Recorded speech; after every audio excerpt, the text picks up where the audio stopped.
Hi, this is Abby and Rachel. Today we're going to talk about teenage pregnancy in St. Francis County, Arkansas, and why there needs to be an intervention there. So first, we're going to discuss the epidemiology of teenage pregnancy and introduce the state with the highest rates of teenage pregnancy in the U.S. Then we will provide some background information on the county with the highest rate of and prevalence of teenage pregnancy and why it is such a big problem there. We will then introduce the purpose of the study and what our research aims to do. Next, we will talk about the articles of literature that support our study objective and potential intervention strategies, including their pros and cons specifically in relation to the county. After the review of literature, we will discuss our intervention strategy and how we plan to implement our intervention in St. Francis County. Finally, we'll wrap up this presentation with an overview of the public health issue and how our intervention will be successful. To get an understanding of why this public health issue needs an intervention, we will discuss the statistics of teenage pregnancy.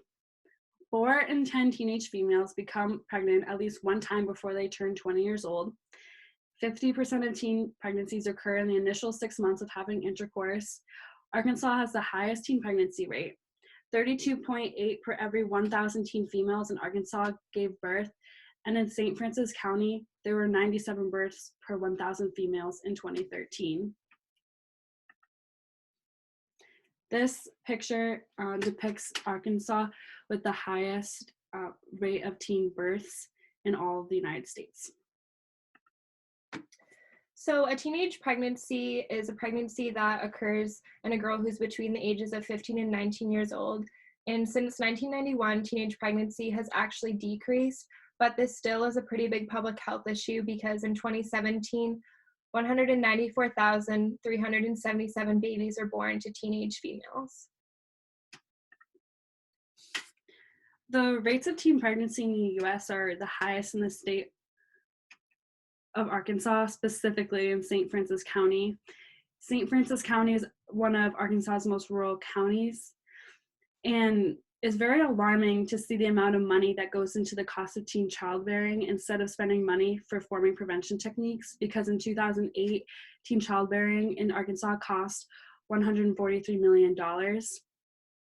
In school, they often promote abstinence-only teaching environment, and Arkansas state law actually doesn't require schools to teach sex education. In 2015, only 20.4% of Arkansas schools taught all 16 critical sex education points to 6th, 7th, and 8th graders. And the figure next to it, that shows a list of all the sexual education topics that were identified by the CDC to be the most important in reducing teen pregnancy rates. And only 45.5% of Arkansas schools taught all 16 critical sex education points to 9th, 10th, 11th, and 12th graders. And another alarming statistics about the effect of teenage pregnancy is that half of all teen mothers will not complete high school before the age of 22. So the objective for this study is to determine how we can combat the public health issue of teenage pregnancy. And the purpose of our study is to determine an effective intervention that will reduce the rate of teenage pregnancy in St. Francis County, Arkansas. And since teenage pregnancy is not something that you can treat because it's not a disease or chronic health condition, it's more of a preventable health problem that can be addressed by implementing an intervention that is appropriate for the area. In this case, that area is St. Francis County, Arkansas, which is an extremely rural and low-income area. It is also within the top 24 most religious counties in Arkansas. All of these factors must be considered when determining an effective intervention. So, through research, we have determined several possible interventions, and we will use this information to create, in our opinion, the most effective intervention for St. Francis County. So family planning is one possible intervention that is supported by evidence to be effective in reducing teen pregnancy rates. Family planning offers educational services about safe contraception, safe ways to avoid pregnancy, and what to do after an individual finds out they're pregnant. The ultimate goal of family planning is to promote safe sexual behavior for patients and partners. This intervention was shown to be the most effective in Sweden. They were placing family planning facilities near schools, and they would hold field trips to the clinic so students could get educated on contraception use and safe sexual behaviors. The pros of this intervention is that people would be getting information from trained professionals. They provide accurate health information, and they provide various forms of contraception. Family planning would be effective in educating the diverse population of St. Francis County because family planning employs the trained professionals that I talked about above. The cons of this intervention is that it costs money to have an appointment, and it would require transportation to family planning. A lot of teenagers might not have the funds to make an appointment, and family planning is actually over an hour away in St. Francis County's largest city. Sorry, family planning is over an hour away from St. Francis County's largest city, which means it's over in Little Rock, Arkansas.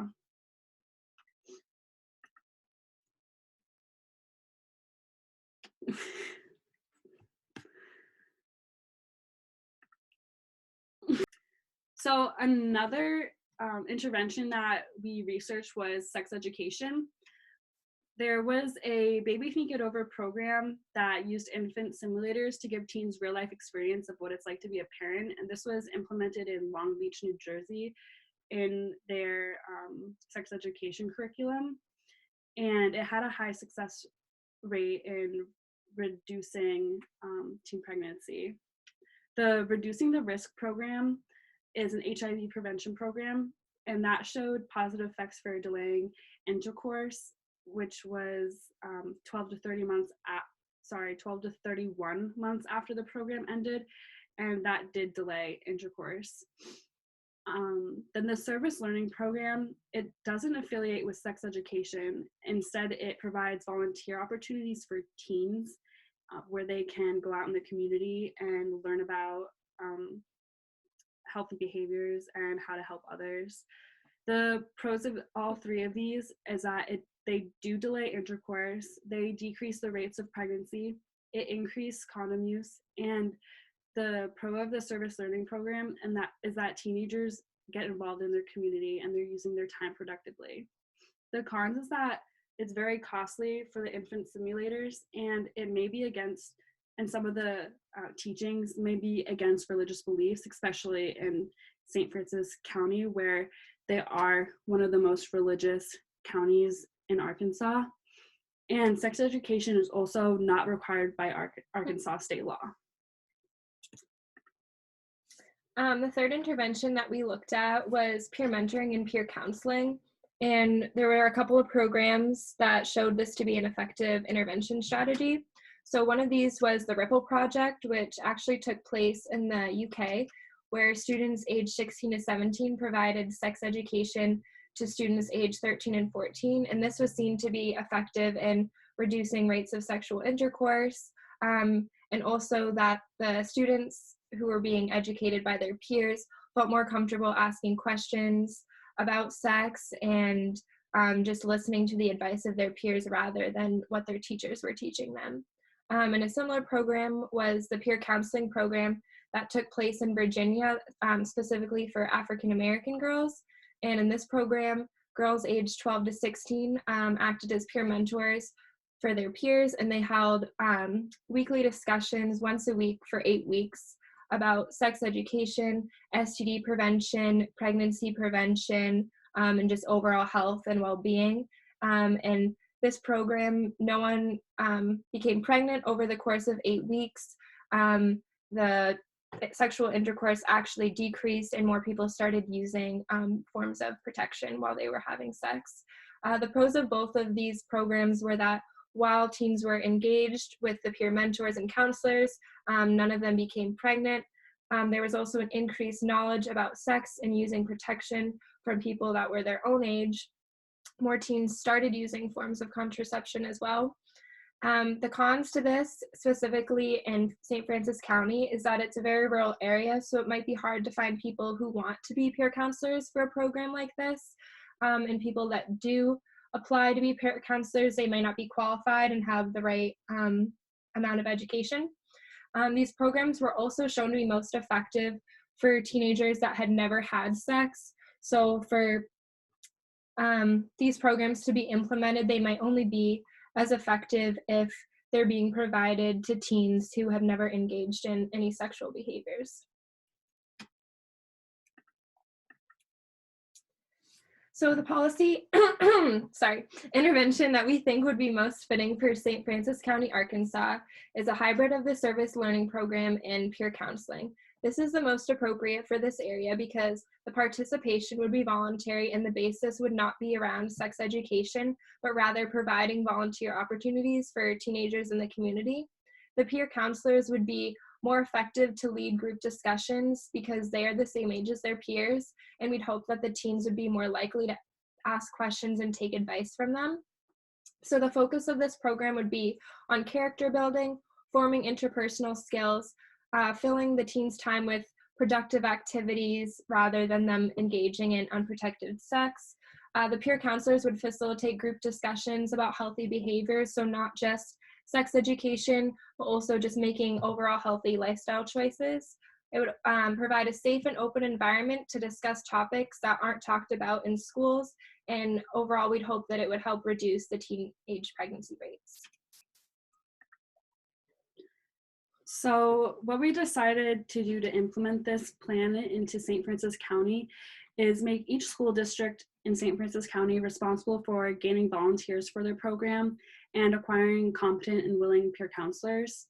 They would have a sign-up sheet for volunteers and a list of places that the volunteers can go to in St. Francis County. The peer counselors we decided would be chosen by school faculty and notable community members, which would be based on their past academic performance, communication skills, their maturity level, and leadership potential. They would also have a one-week training program that's taught by school guidance counselors for the peer counselors, and they would learn about healthy behavior and decision making.